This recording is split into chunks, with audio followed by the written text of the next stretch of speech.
to different countries and shows them the evidence and makes sure that they do the needful to isolate Pakistan, not give funds to them.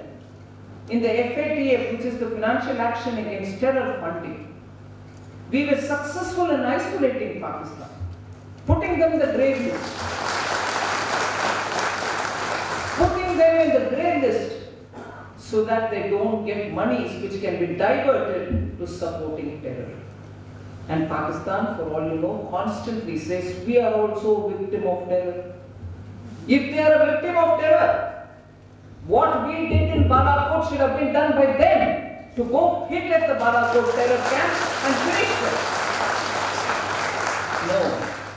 It is only for building a narrative and creating sympathy globally.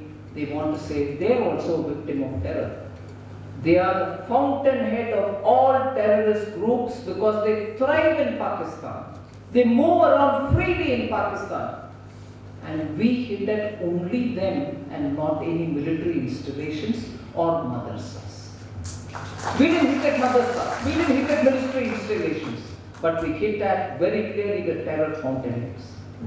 So that's how I think that national security related issues directly have a bearing in creating a new India, which will give the stature, which will give the status, which will give the recognition which all of us Indians so deserve, and which we don't need to have, such as corruption, such as making India appear as though this is a country full of cronyism and red tape.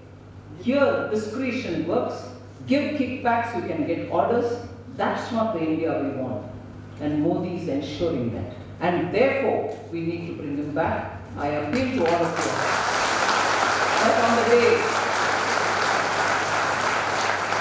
that on the day when you have to go and vote, please keep in mind that we as Indians deserve good government, because all of us do our maximum best towards keeping this country together, towards keeping our families safe, towards making sure we legitimately earn and keep our families educated, healthy, and protect our senior citizens. So for that India, we deserve a government which will be clean, which will be transparent, which will be decisive, and which make us all proud. Jai Hind.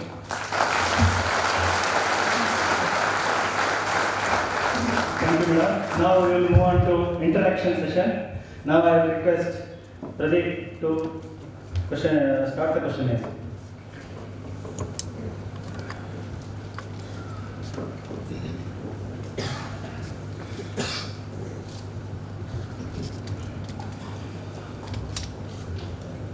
ಎಲ್ಲರಿಗೂ ನಮಸ್ಕಾರ. Online registration ಮೂಲಕ ಸುಮಾರು 1,000 ಜನ register ಆಗಿದ್ರು. ಒಳಗೆ 600ಕ್ಕೂ ಹೆಚ್ಚು ಪ್ರಶ್ನೆಗಳನ್ನು ಆನ್ಲೈನ್ನಲ್ಲಿ ಕೇಳಿದ್ರು. ಹಾಗಾಗಿ 600 ಪ್ರಶ್ನೆಗಳನ್ನು ಮಾನ್ಯ ಮಂತ್ರಿಗಳ ಮುಂದೆ ಹೇಳೋದು ತುಂಬ ಕಷ್ಟ ಅಂತ ಹೇಳಿ ಸುಮಾರು 5-6 ಜನ ಸ್ಕ್ರೀನಿಂಗ್ ಕಮಿಟಿ ಮಾಡಿ ಪ್ರಶ್ನೆಗಳನ್ನು ಸ್ಕ್ರೀನ್ ಮಾಡಿದ್ದಾರೆ. The questions were screened. Actually, there were nearly 600 questions that we got. ಸಾಮಾನ್ಯವಾಗಿ ಕೆಲವು ಪ್ರಶ್ನೆಗಳಿಗೆ ಈಗಾಗಲೇ ಉತ್ತರ ಕೊಟ್ಟುಬಿಟ್ಟಿದ್ದಾರೆ ಅಥವಾ ಬೇರೆ ಬೇರೆ ಪ್ಲಾಟ್ಫಾರ್ಮಲ್ಲಿ ಮಾನ್ಯ ಮಂತ್ರಿಗಳು ಉತ್ತರ ಕೊಟ್ಟಿದ್ದಾರೆ, ಅಂಥದ್ದನ್ನು ಬಿಟ್ಟಿದ್ದೇವೆ. ಎಷ್ಟೋ ಪ್ರಶ್ನೆಗಳು ಸಿಮಿಲರ್ ಆಗಿತ್ತು, ಅದನ್ನೆಲ್ಲ ಬಂಡಲ್ ಮಾಡಿ ಒಂದು ಪ್ರಶ್ನೆಯನ್ನಾಗಿ ಮಾಡಿದ್ದೇವೆ. ಹಾಗಾಗಿ ಪ್ರಶ್ನೆ ಕೇಳಿದಾಗ ನೀವು ಕೇಳಿದ ಪ್ರಶ್ನೆ ಬಂತು ಅಂತ ನೀವು ಅಂದ್ಕೊಳ್ಬೇಕು. ಭಾವಾರ್ಥ ಅದೇ ಇರುತ್ತೆ, ನೀವು ಪ್ರಶ್ನೆ ಬೇರೆ ಇರಬಹುದು, ದಯವಿಟ್ಟು ನೀವು ಅದನ್ನು ಅರ್ಥ ಮಾಡ್ಕೊಳ್ಬೇಕು. The first question. There were questions about demonetization, there was questions about GST, there were questions about internal security and all those things. The first question is, would you like to come here? The first question is, being former Commerce Minister, how would you rate demonetization on a 10-point scale? And you please explain your rating. I don't think I want to even go on a 10-point scale, but I will definitely say one or two things about it. It had both short-term and long-term impact on our economy. short-term impact and long-term impact have definitely, and you would agree, have definitely changed the way in which we look at our economy. We look at how we handle ourselves in the economy, whether as private individuals or as individuals who are doing businesses, and in the way in which we handle our finances. It is necessary that every economic activity, what is an economic activity? Buying and selling, producing, trading, all are economic activities. Every economic activity should have some record somewhere. Money transacted generates value. Money transacted also produces many other ripple effects in the economy. If 80% of all transactions that we were doing before demonetization was only in cash and with no records of transaction at all, can you please recognize the fact that the economy cannot calculate those transactions, cannot take into account those transactions when you're actually evaluating the size and the value of your economy. So once you enter a transaction, either through a bank movement of your money, you put somebody in their account the money that you have to pay them, or you receive money through banks, there is some kind of an accounting of that movement. But when you don't do that, and all of us for small purchases and all of us for big purchases, here just keep moving around in cash, it never comes under the radar. So are we strengthening our economy or are we undermining our economy? And therefore demonetization served the large purpose of every one of our monies going into the bank, and if you claim that it was legitimately your money, it was not treated as a black money. If you just put the money all right into your bank, but you still didn't have an answer, obviously you have to say where you got that money from. If your explanations added up, fine. If it didn't add up to that extent, you had to pay a penalty and say, now legitimize this money. Today, as a result, and post that, when GST also has come into the works, every one of us benefit from, if we are a producer, the input costs now being able to legitimately get passed on. And you get the input credits for it. And those buyers don't pay twice the tax. One to the fellow who's giving the input and one to the fellow who's giving you the value-added final manufactured commodity. So it saves you additional tax. It saves you from duplication of tax. It also makes sure that producers don't artificially need to jack up their price because the inputs are all costed tax paid. If that tax is removed from their expenses and they're given credit for it so that they can move it to somebody else, it helps even in effectively costing each one of the small product to big product. So demonetization made the beginning for it, and as a result, today the economy is a lot more accounted for, and we don't keep monies under the bed, under our sofas, and think we are rich. We have made the country poor by doing that. You can be rich and also make the country richer by accounting for it. That's all the demonetization.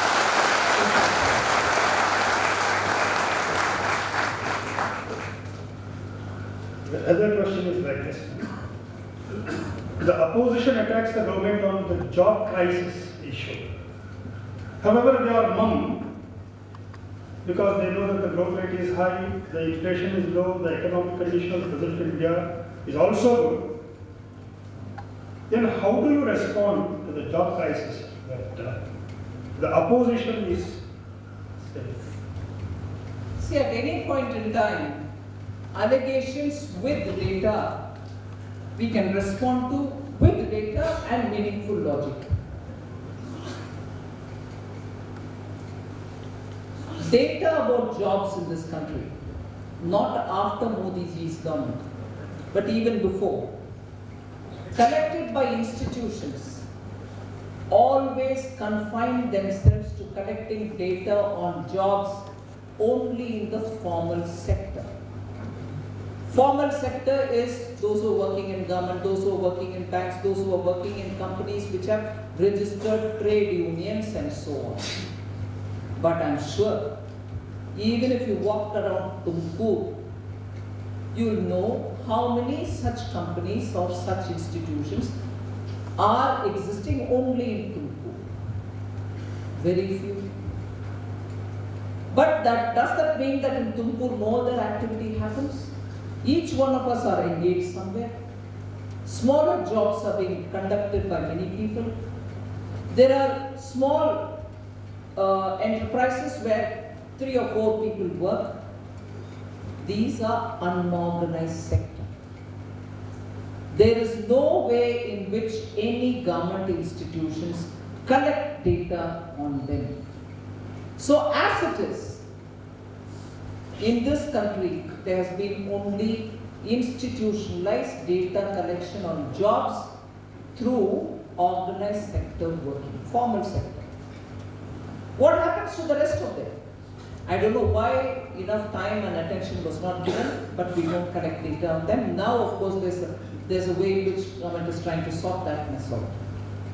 So what has happened is, when you look at jobs only as 9 to 5, and with employment being not just there, with many employment existing outside, and this is not today's case, India has always been like that. We don't have proper data to prove this way or that way. However, I will say from the government, if loans are being given to unorganized sector people through mudra of all sizes, and people have taken loans, does it mean that they are not working, or does it mean that they are working and maybe for expansion of business where we bring in a few more additional workers?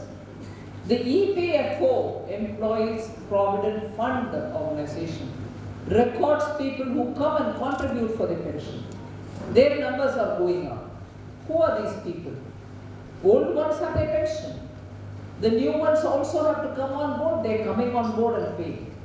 These are indicators to say that there are, other than formal sectors, jobs being created, jobs being assisted, jobs being facilitated. So a meaningful debate on jobs will have to include all this and not just the confines of the formal sector. In this government, we have given entrepreneurs and enterprises more loans than ever before. So we would appeal to everybody who wants to talk on jobs to talk about that as much as talking about mudra, as much as talking about banks which are giving for small and medium industries. Take all of them on board. Thank you, ma'am.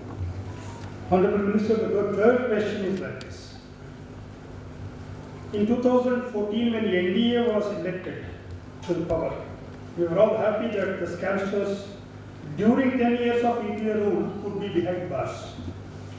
However, after 5 years, none of them are convicted and some of them are even acquitted of charges. How do you look at it?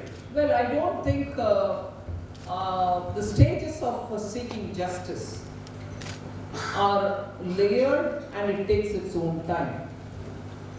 It is only because we are really allowing the law to take its course and not interrupting in them or disrupting them, doing favors to those who have violated the Indian law, that they are moving fast. And because they are moving fast, a lot of defaulters are finding the heat on them and therefore they are leaving the country and running away.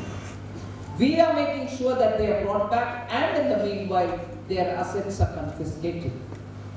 That is why when you hear Prime Minister who says, look, in the 5 years, I have made sure that many of these offenders are on the verge of going into the jail. I need more time to send them into it. So within 5 years you have not done this, you have not arrested them, even when you are not interfering in the process of investigation, but making sure that every black money related, every offender related cases don't suffer from prejudice and that they should go on. we are accused of vendetta. You are accused of doing it for political purposes. If there is pakka information on some black money being hidden somewhere, or some illegal money being kept, or some money being used for some wrong purposes is kept, and if ED or Income Tax Department go there, they are all processes which are happening. And therefore, as Prime Minister rightly said, it is getting closer. They will be in the jail soon.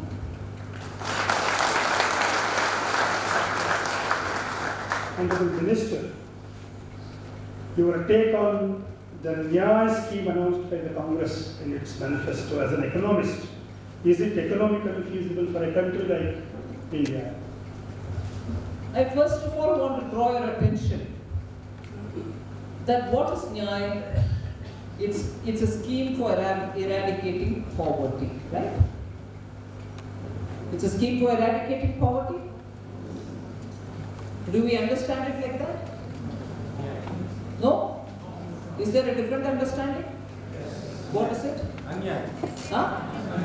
No. Is Nyaya for removal of poverty, or is it for something else? For removal of poverty? I just want a in-the-face answer. What does Nyaya, why was there need for Nyaya, or what are they saying that they're going to do with Nyaya? To remove poverty or to help the poor. Not to remove poverty, madam, just to feed the poor people. No. You may give your own interpretation, but what the Congress is claiming is that this Nyaya is for people who are poor. We have to give Nyaya to them, and therefore I'm bringing it, right? I'm asking, isn't that what Mrs. Indira Gandhi said when she said Garibi Hatao? Isn't that what, after that also Rajiv Gandhi, Narasimha Rao time, all Congress's ruling aimed at removal of poverty? You've heard of 20-point program during Mrs. Indira Gandhi's time. First of all, even before they bring the Nyaya out, they should say we have to bring the Nyaya because from Indira Gandhi's time we tried, but we failed in removing poverty. Let us look at it. And now that they say, yes, we failed in removing poverty and bringing Nyaya because now we want to execute it better, then the debate starts whether it can be done. I want to contrast it with many of the schemes that we've done without making a big noise about it. How genuine poor get free gas connection, and how genuine poor get electricity, how genuine poor also has Jan Dhan given to them, all that Mudra loan given to them, all that without raising the taxes at all. In the last 5 years, if anything, taxes have come down, they have not gone up for any section. Whereas, even as they talk about Nyaya, the guru of the Congress Party's president, Sam Pitroda-ji, has already said Nyaya can be implemented, but the tax will have to be increased. And the middle class will have to be right and fair to the society, so they'll have to bear the brunt. My question is, how come they seem to take the middle class for granted, that for the decades of failure to remove poverty, it will be the middle class and not the first family of the country to pay the money? You lift up the country, you pay.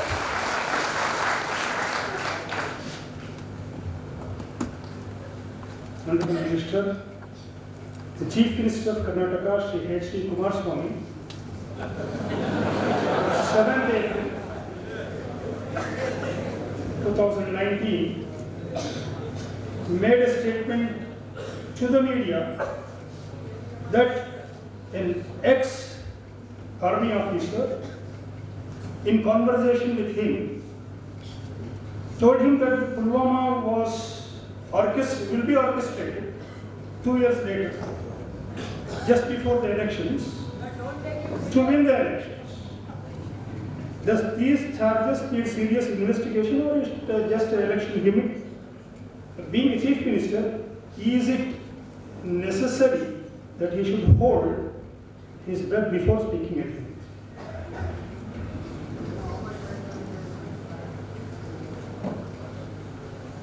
The Chief Minister said it. The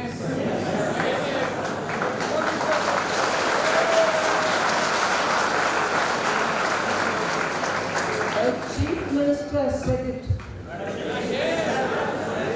I would want to take it very seriously. The Chief Minister has also told that those who do not have food for 2 cents will join the Indian Armed Forces. I'd like to take it very seriously. And if 2 years ago itself, this unnamed army or Air Force, armed forces personnel has warned them that before the election such a thing will happen, I wish he warned us. Because the lives of the 40 Pulwama martyrs could have been saved. I wish he had warned us. Now, would it be that he's equally responsible as much as the suicide bomber? Yes.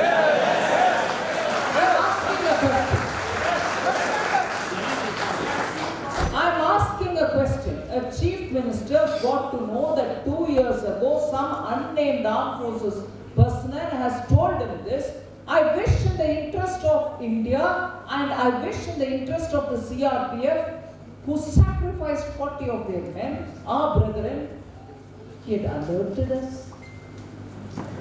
I wonder why he didn't.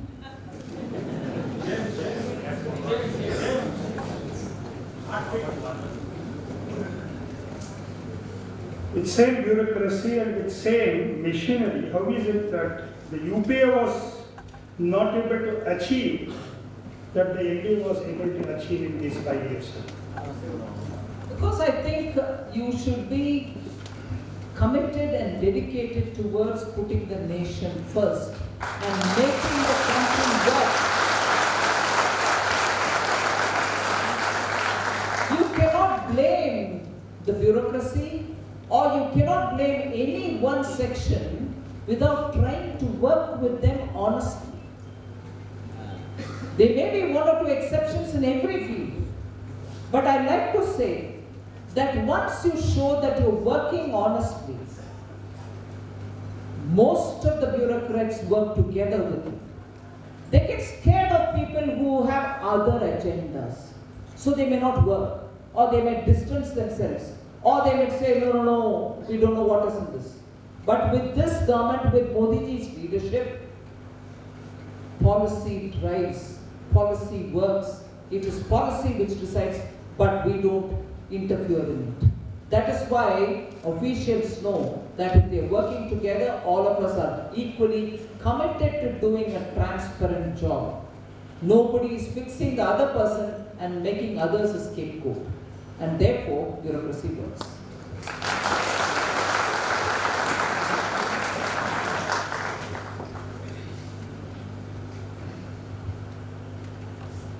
Any defense procurement takes a very long time. Will it continue to take long time even in future, or will it take very short time to procure any defense procurement? No, as such as I think a lot of procurement based on the exigencies, the powers have been delegated to the vice chiefs of the 3 forces. So if they think they are running short of ammunition, if they're thinking that they are running short of some critical equipments, the powers are well within the vice chiefs, armed forces headquarters to take a call. So they can go about buying it, nothing delays them, nothing stops them. 1. Second, as regards capital procurement, which normally takes a lot of time, we have made the procedures simplified without sacrificing transparency. So when Defense Acquisition Council meetings for capital purchases used to happen once in 6 months, now they're happening once every fortnight.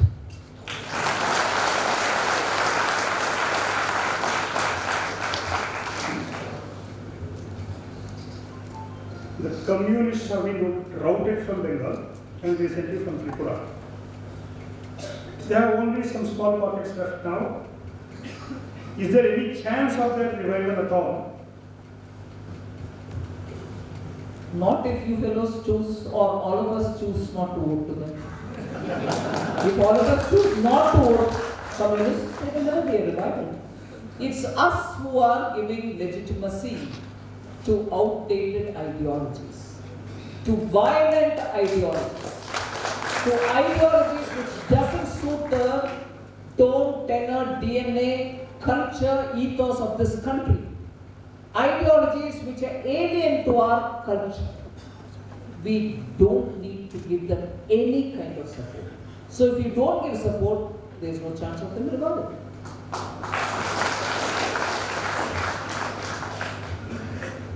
Even though there are hundreds of reasons to state why NDA may be elected back to power, what according to you are the 5 big reasons so that the NDA will be voted back to power? Hundreds is what I still feel. How can I reduce to 5? How can I reduce to 5?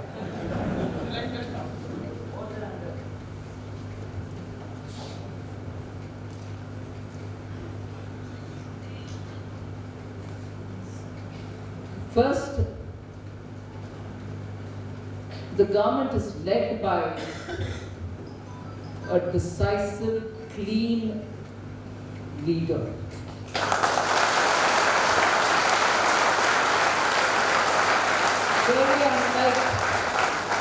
Very unlike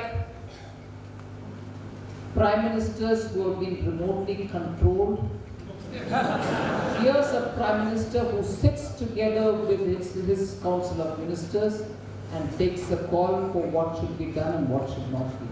So he is hands-on and directly engages in governing this country. So that I would say is the second. Third, tirelessly works for this country, doesn't take picnics or outings or breaks.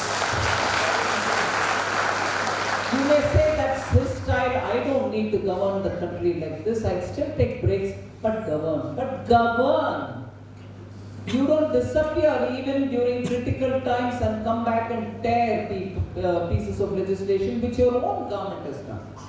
You go on a picnic or come back, and after you come back, even when the Prime Minister is not around, I tear legislations because I got to know about it now, so I have to tear it off. This type of part-time running of this country cannot be accepted. Full-time engagement. Full-time engagement is what this country of this size, of this population, of the kind of aspirations that we have, we need full-time attention. So, even if you legitimately claim your personal time, when you attend to the country, you give it full time and you don't act whimsically, mercurially, shout out and tear out and call people names. We want somebody who's going to be mature and responsible. And therefore, the Prime Minister. Fourth, doesn't ever forget his humble origins. Even reaching the level of Prime Minister and having been a long time undefeated Chief Minister of Gujarat, his feet are firmly on the ground. He doesn't get carried away. I'm the Prime Minister. No. His feet are firmly in the ground. He runs a responsive and government which is sensitive to the needs of the people. If you think that something is not happening, he responds to it. He engages with people directly. He doesn't depend on a few, interlocutors in the media or somewhere who will build him up. No, he talks to you directly. So that's the fourth reason. And the fifth, he's got a vision for India. In 2014, he spoke about 150th anniversary of Mahatma Gandhi, which is in 2018-19, and said we need to give Mahatma Gandhi a reward, paying back to him for all that he's done. So let's do something on Swachh Bharat. That was dedicated even in 2014 for 18-19 when it is 50th year of Mahatma. Then he spoke about 2022. By which time India will be 75 years as free India. He said, let's think about it. What kind of a service can we do to this country when it is 75 years? Will at least every Indian citizen have a roof over his head? Housing for all came out of that. Will every farmer who is the annadata of this country have his income doubled? That was a vision which came out of it. By 2022, farmers to have twice their income of what they have. He has a vision for the country. And similarly, by 2047, he has a vision when India would be 100 years as free India, independent India. He wants India to get out of this bracket.